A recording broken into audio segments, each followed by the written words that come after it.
Hello दोस्तों, नमस्कार, आदाब, अस्सलाम वालेकुम। मंजिल एकेडमी यूट्यूब चैनल पे एक बार फिर से आप सभी का स्वागत है, वेलकम है, खैर मक़दम है दोस्तों। मंजिल एकेडमी यूट्यूब चैनल आपकी जो मंजिल है, चाहे रीट एग्ज़ाम हो, सीटेट एग्ज़ाम हो, चाहे टेट एग्ज़ाम हो, उसकी मंजिल तक पहुंचाने के लिए हम लगातार प्रयासरत हैं। बिल्कुल बेसिक से, बिल्कुल शून्य से आपको आपका पूरा पाठ्यक्रम करवाया जा चुका है लगभग। आप अपने कंटेंट को प्ले लिस्ट पर जाकर आराम से पढ़ सकते हैं, देख सकते हैं। अगर आप नए हैं तो आपकी जानकारी के लिए बता दूं, अभी जो हमारी क्लासेस जो वीडियो लेक्चर चल रहे हैं वो माध्यमिक शिक्षा बोर्ड की जो कक्षा 9 है उस किताब की वीडियो लेक्चर सीरीज चल रही है हमारी। और इसके अंदर जो ग्रामेटिकल पोर्शन था कक्षा 9 का वो एक साथ हमने वीडियो के अंदर कंप्लीट कराया है। और इसके बाद में जो नसर वाला भाग है इसको एक एक करके हमने लेक्चर के तौर पर पढ़ लिया है, कक्षा 9 के नसर वाले भाग को। और इसके बाद में हमारा जो नज़म वाला पोर्शन है दोस्तों, ये नज़म वाला पोर्शन के अंदर भी हमने ये वाले टॉपिक हम्द और मनक़बत ख्वाजा गरीब नवाज़ को, इन दोनों को पढ़ लिया है। अगर आप नए हैं तो कक्षा 9 के नाम से प्लेलिस्ट बनी हुई है, आप आराम से जाकर वीडियो लेक्चर को देखना है दोस्तों। अगर आपको वास्तव में रीट और सीटेट या टेट में नंबर अच्छे लाने हैं, या उर्दू का कोई भी कॉम्पिटिटिव हो, कॉम्पिटिशन एग्ज़ाम हो, उसमें अगर आगे आना है, और इससे भी ज़्यादा अगर आपको इनको नहीं पढ़ाना, क्योंकि सदाई उर्दू, नवाई उर्दू कक्षा 9 और 10 की ये दो बुक ऐसी है दोस्तों, एक तरीके से उर्दू अदब के अंदर एक ख़जाना है। तो आपको ज़रूर पढ़ना है, देखना है वीडियो को। आगे बढ़ते हैं। और आज जो हमारी लेक्चर सीरीज होगी दोस्तों वो है आदमी नामा। नज़ीर अकबर आबादी की एक बेहतरीन नज़म है और अच्छे अंदाज में इसको पढ़ेंगे, ठीक है। तो दोस्तों ये हैं आपके नज़ीर अकबर आबादी साहब, जिन्होंने आदमी नामा एक नज़म लिखी है। बहुत खूबसूरत नज़म है। और इसके साथ में ये जो नज़ीर अकबर आबादी साहब है, ये भी एक बहुत बड़ी शख्सियत है, उर्दू अदब के अंदर शख्सियत थी। और हमें सबसे पहले किसी नज़म को पढ़ने से पहले किसी मुसन्निफ़ के बारे में जो बेसिक जानकारी है वो होनी चाहिए। और इसको पढ़ते हैं हम नज़ीर अकबर आबादी साहब के बारे में। ये वली मोहम्मद नाम नज़ीर, इनका जो नाम था वो वली मोहम्मद था और तखल्लुस था वो नज़ीर था। वली मोहम्मद नाम, नज़ीर तखल्लुस था, और जो कि 1740 ईस्वी के करीब दहली में पैदा हुए। और नज़ीर ने मुख्तलिफ़ शायरी इसनाफ़ में तब आज़माई, यानी कि जो शायरी की जो अलग अलग इसनाफ़ होती हैं, जो अलग अलग शायरी कहने के अंदाज़ होते हैं, उसमें अपनी तब आज़माई है। लेकिन वो मतलब गो शायर की हैसियत से पहचाने जाते थे, नज़म गो शायर, सिर्फ नज़म के तौर पर ही उनको जो कामयाबी हासिल हुई थी।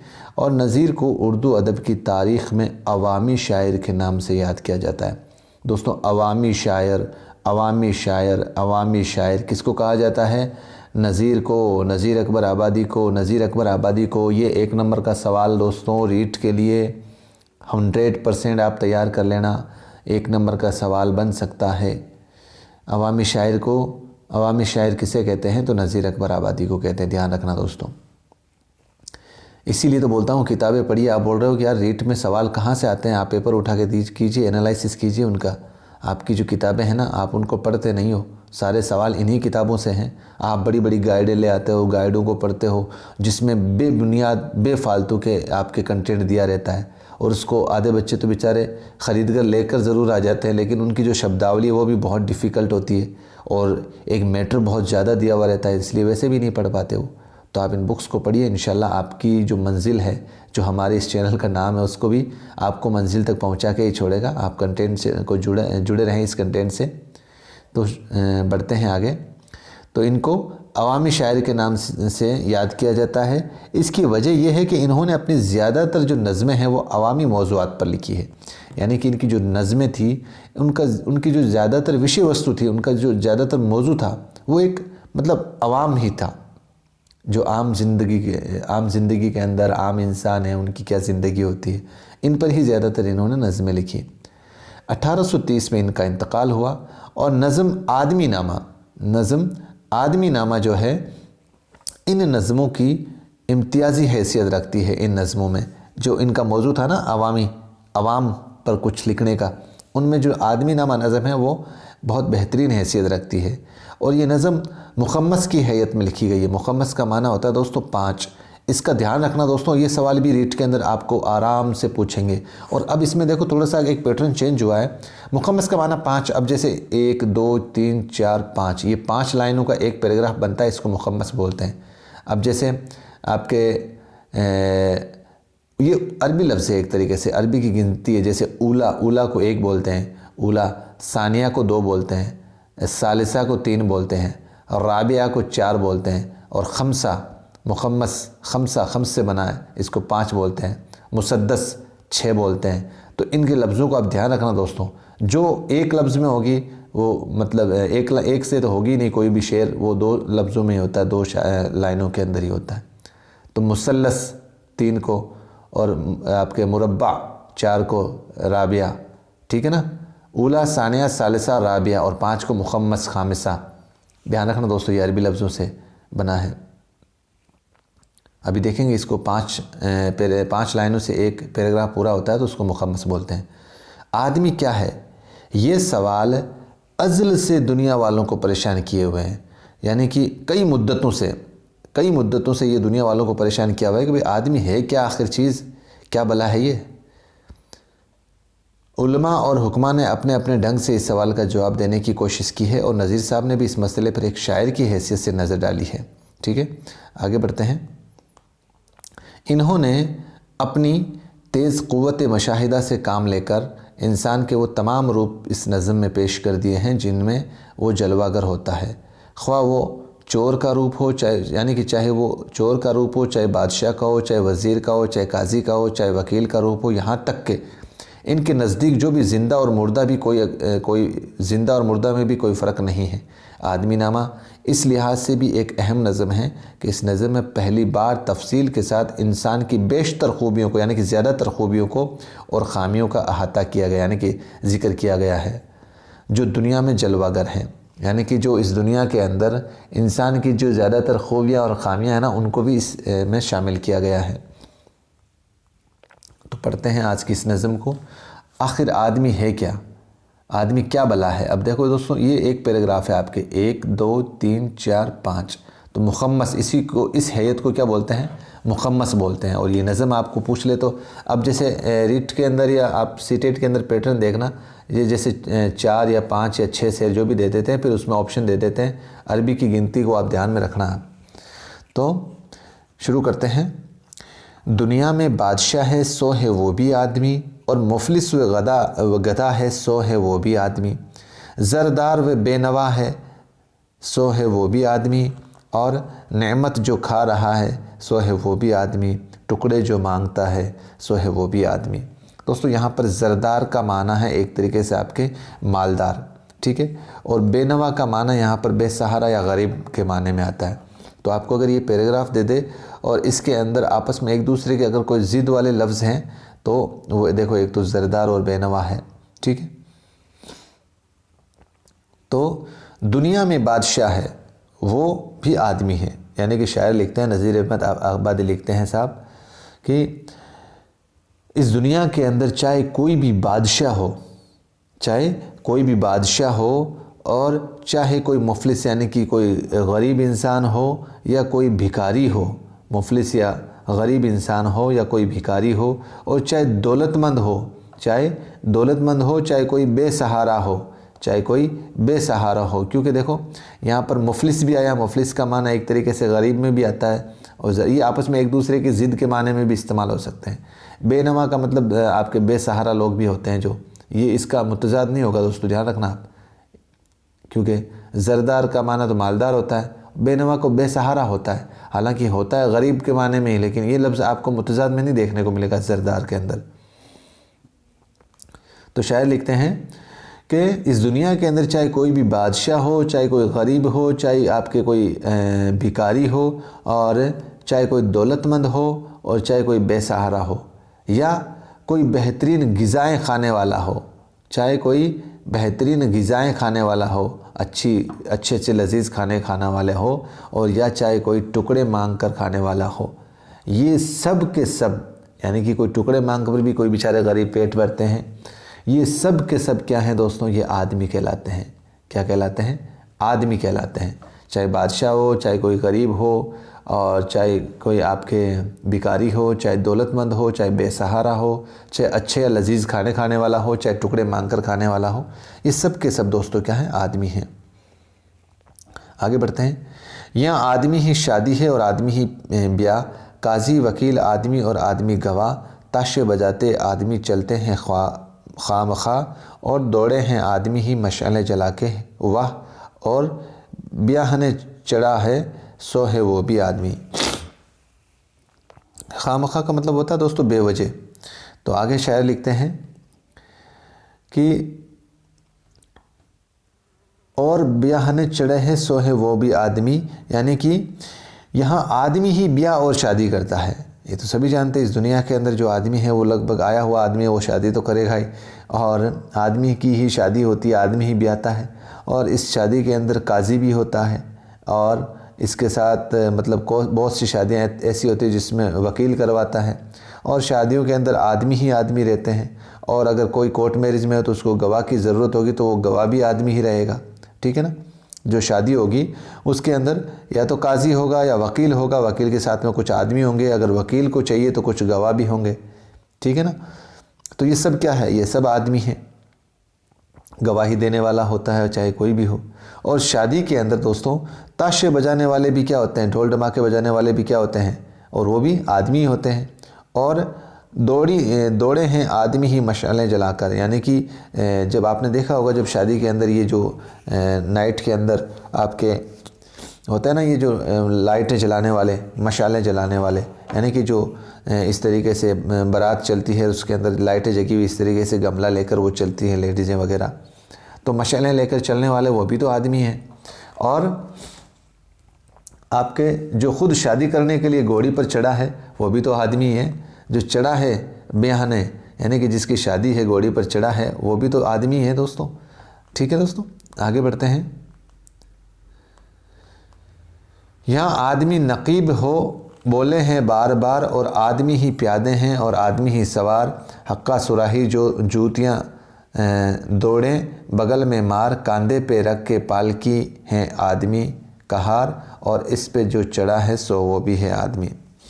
नकीब का माना होता है दोस्तों एक तरीके से आपके आवाज़ देने वाला। नकीब के क्या माने हैं? आवाज़ देने वाला। तो पढ़ते हैं, यहाँ आदमी ही आदमी को बार बार आवाज़ लगा रहा है। यहाँ आदमी ही आदमी को बार बार आवाज़ लगा रहा है, और आदमी ही पैदल चलता है। आदमी ही प्यादे मतलब पैदल चलता है, और आदमी ही सवार होकर किसी सवारी पर चलता है। आदमी ही पैदल भी चलता है और आदमी ही सवारी पर भी चलता है। और अपना हुक्का सुराही और जूतियाँ बगल में दबा के दौड़ने वाला भी आदमी होता है। हुक्का जो पीने वाला होता है, सुराही और जूतियाँ ये सब बगल में लेकर दौड़ने वाला भी आदमी होता है। ठीक है। और आपके आदमी ही कांधे पे कहार बनकर पालकी को उठाने वाला भी आदमी होता है। अपने कांधे पर इस पालकी को उठाने वाला भी आदमी होता है, और उसके ऊपर जो बैठी है वो भी ही आदमी है एक तरीके से। ये एक शादी का जिक्र होता है दोस्तों। शादी के अंदर पूरे जो भी जितने भी इंसान शामिल होते हैं वो सब के सब आदमी ही हैं दोस्तों। आगे बढ़ते हैं।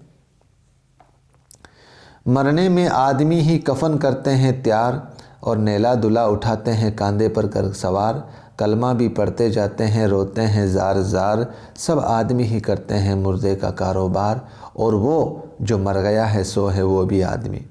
आगे शायर लिखते हैं कि जब आदमी मरता है ना तो उसे जो कफन देने वाले होते हैं वो भी आदमी ही तैयार करते हैं बेचारे, और उस आदमी को जो नहलाने का काम है वो भी आदमी ही करते हैं, और इसी के साथ जो कलमा पढ़ते हैं उसके इसाले सवाब के लिए वो भी तो आदमी ही हैं। और इसी तरीके से सब आदमी जो होते हैं वो मरने वाले का सारा काम करने वाले आदमी ही होते हैं बेचारे। उस मुर्दे के लिए सभी आदमी ही करते हैं उस मुर्दे का सारा काम, क्योंकि वो तो ख़त्म हो जाता है और अब कुछ भी नहीं कर सकता, तो उसके सारे काम जो है वो करने वाले कौन हैं? वो आदमी हैं। और जो मर गया है वो भी तो एक आदमी था। तो इस सारे चैप्टर के अंदर जो भी एक्टिविटीज़ होती है वो किसके द्वारा होती है? वो एक आदमी के द्वारा ही होती है। ठीक है दोस्तों, मुश्किल अल्फाज देख लेते हैं। मुफलिस का माना दोस्तों एक तरीके से गरीब या नादार, और गधा का माना फ़कीर या भिखारी, ज़रदार का मतलब मालदार, बेनवा का बेसामान। ठीक है। अब देखो इसके अंदर दोस्तों आपको कंफ्यूज नहीं होना है, मुतरादिफ के तौर पर आप इसको इस्तेमाल कर सकते हो। जैसे यहाँ पर मुफलिस लफ्ज़ इस्तेमाल हुआ है, और मुफलिस का माना क्या है? गरीब, और ज़रदार का माना क्या है? मालदार। तो अगर आपके मालदार दे दे तो मालदार का गरीब आ जाएगा। तो इस लफ्ज़ को ध्यान रखना दोस्तों, ज़रदार के अंदर आपके अगर गरीब ना हो और उसकी जगह मुफलिस लफ्ज़ आ जाए तो आपको यही मुफलिस लफ्ज़ का माना हमेशा ध्यान रखना चाहिए। ज़रदार का जो मुतज़ाद के तौर पर लफ्ज़ होता है वो मुफलिस भी इस्तेमाल कर सकते हैं अपन, ठीक है, क्योंकि इसका माना भी तो गरीब ही है, ठीक है। और बेनवा मतलब बेसामान या फ़कीर। गधा का माना भी फ़कीर ही होता है दोस्तों एक तरीके से, ठीक है, जिसका कोई सहारा कर देने वाला ना हो, बेनवा बेसामान। नेमत यानी कि बख्शिश या मालो दौलत या लजीज़ या चीज़, ठीक है, लजीज़ कोई चीज़ है ना, उसको बोलते हैं नेमत। या का माना यहाँ, और ख्वामखा का मतलब ज़बरदस्ती या बेवजह। नकीब का माना होता है दोस्तों खबर देने वाला, यानी कि बादशाहों की सवारी के आगे आगे आवाज़ निकालने वाला या पाल की उठाने वाला। कहार का माना होता है पाल की उठाने वाला। कहार का माना क्या होता है? पाल की उठाने वाला। आगे बढ़ते हैं दोस्तों, कुछ आपके ऑब्जेक्टिव टाइप क्वेश्चन है। उर्दू का जो अवामी शायर है वो किसे कहा जाता है? भाई अवामी शायर, अभी हमने देखा था नज़ीर अकबर आबादी साहब को ही अवामी शायर कहते हैं उर्दू को, ठीक है। और क्यों कहते हैं ये ध्यान रखना दोस्तों, अवामी शायर को इसलिए कहते हैं नज़ीर अकबर आबादी को क्योंकि उनके जो नज़मों के जो मौजू था, जो विषय वस्तु थी, वो ज़्यादातर आवाम से जुड़ी हुई थी, जो आम लोगों से जुड़ी हुई थी, जो आम ज़िंदगी से जुड़ी हुई थी, इसीलिए इनको अवामी शायर कहते हैं। आदमी नामा नज़म किस शायर ने लिखी है? तो ये तो नज़ीर अकबर आबादी साहब ने लिखी है। और नज़ीर अकबर आबादी का असल नाम क्या था भाई? ये भी मतलब आप अगर कोई फर्स्ट ग्रेड सेकंड ग्रेड अगर कोई आप पेपर उठा के देखोगे तो उसमें कई बार ये सवाल पुटअप होता है। तो इनका असल नाम था दोस्तों वली मोहम्मद। क्या था? वली मोहम्मद। नज़ीर अकबर आबादी कब पैदा हुए भाई? तो आपके ये 1740 में पैदा हुए। आगे बढ़ते हैं। लफ्ज़ नकीब के माने क्या हैं? ये ग्रामेटिकल पोर्शन में उर्दू अदब के रीट के पेपर के लिए बहुत महत्वपूर्ण चैप्टर है दोस्तों। ग्रामेटिकल पोर्शन देख लो, चाहे इसका आपके थ्योरेटिकल बेस देख लो, दोनों के लिए बहुत इंपॉर्टेंट है ये चैप्टर। तो नकीब के माने क्या है दोस्तों? आवाज़ देने वाला। नकीब के माने क्या है दोस्तों? आवाज़ देने वाला। नकीब का माना क्या है दोस्तों? आवाज़ देने वाला। नकीब का माना क्या है दोस्तों? आवाज़ देने वाला। इसलिए वो 2-4 बार बोल रहा हूँ कि ये लफ्ज़ जो है वो आपकी ज़बान पे चढ़ जाए, ठीक है। आगे बढ़ते हैं। नज़ीर अकबर आबादी कहाँ पैदा हुए? तो ये जनाब आपके दिल्ली में पैदा हुए। अगला सवाल है नज़ीर अकबर आबादी की वफ़ात कब हुई साहब? तो ये आपके 1830 के लगभग आपके इनका वफ़ात हुआ था, इनकी इंतकाल हुआ था, ठीक है। ज़रदार का मुतज़ाद लिखिए। ये देखो आ गया ना ज़रदार। अब आपको जैसे गरीब ना दिया हो इस ज़रदार के ऑप्शन में और उसकी जगह अगर मुफलिस दिया हो तो मुफलिस का ध्यान रखना दोस्तों, मुफलिस भी आ सकता है। तो आपको इसका राइट आंसर मुफलिस भी करना है, गरीब हो तो गरीब करना है, ठीक है। नज़म आदमी नमा के पहले 2 बिंदु की तशरीह कीजिए। आप वीडियो को पीछे करके आराम से देख सकते हैं। और मंदरजा झेल जो अल्फाज दिए हुए हैं दोस्तों, आपको इनके माने लिखने हैं। तो आपके इसमें जो माने दिए हुए हैं हम देख लेते हैं एक बार। मुफलिस का जैसे अभी हमने देखा था, जो ज़रदार लफ्ज़ पढ़ा था उसमें मतलब जो ज़रदार वो तो होता है मालदार, और मुफलिस क्या होगा? मुफलिस होगा आपके गरीब। क्या होगा? गरीब। इसी तरीके से आपके जो गधा है, गधा इसको आप भिखारी भी बोल सकते हो, ठीक है। बेनवा मतलब बेसहारा, बेसहारा। और फिर है अगला लफ्ज़ आपके नेमत। नेमत का माना दोस्तों एक तरीके से होता है बेहतरीन चीज़, ठीक है। और कहार का माना डोली उठाने वाला। कहार किसको बोलते हैं? डोली उठाने वाले को। नज़ीर अकबर आबादी को अवामी शायर क्यों कहा गया है? क्योंकि उनके जो मौजू थे, जो विषय वस्तु थे नज़मों के, वो आवाम से जुड़े हुए थे, इसलिए उनको अवामी शायर कहते हैं। अब तफसीली सवालात। नज़ीर अकबर आबादी की नज़म निगारी पर इज़हार ख़याल करिए भाई। तो इज़हार ख़याल तो यही है कि पूरे चैप्टर में हमने पढ़ा है कि इनकी जो नज़में हैं वो आमतौर पर ज़्यादातर इंसान की जो ज़िंदगी होती है, आम ज़िंदगी होती है, उन्हीं मौजू पर लिखी जाती हैं। और इनकी ज़बान भी बहुत सादा थी, जैसा कि हमने अभी नज़म के अंदर देखा था। और इन्होंने मतलब किसी भी मौजू पर तरह तरह से समझाने की भी कोशिश की है, इसलिए इनके मतलब तकरार बहुत कम मिलती है। और नज़ीर का जो अंदाज़ बयान है ना, बयान करने का जो अंदाज़ है वो भी मतलब उलझन वाला नहीं है। इस तरीके से हम लिख सकते हैं। नज़म आदमी नामा का खुलासा पूरा आपके चैप्टर इसी पे ही था, आदमी नामा पे। तो कैसा लगा कंटेंट, कमेंट बॉक्स में कमेंट ज़रूर करें। जुड़े रहें इसी तरीके से। मिलते हैं फिर से एक नए वीडियो के साथ। दीजिए मुझे इजाज़त। खुदा हाफिज़। जय हिंद।